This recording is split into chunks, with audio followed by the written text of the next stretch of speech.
South Korean President Moon Jae-in is looking to mediate between North Korea and the U.S. as they appear to have, quote, some kind of difference in stances ahead of their planned summit in Singapore next month. Our Moon Connyoung tells us more.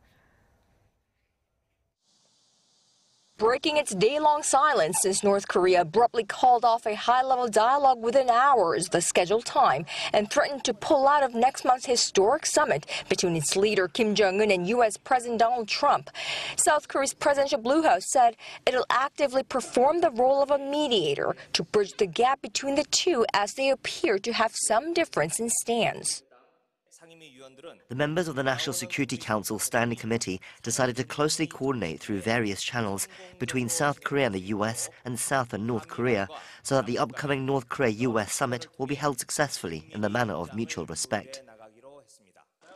President Moon is traveling to the U.S. next week for a bilateral summit with his U.S. counterpart, during which a Blue House official said the South Korean president plans to convey what he and his chief aides have discerned about Pyongyang's position and attitude, and vice versa upon return from a U.S. trip.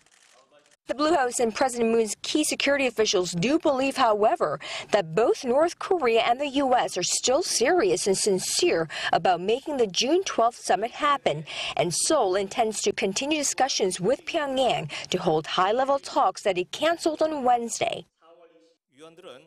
Members of the NSC Standing Committee reaffirmed their stance that the Panmunjom Declaration reached at the April 27 Inter-Korean Summit must be carried out without any disruption and agreed to continue consulting with the North to hold the high-level talks at an early date.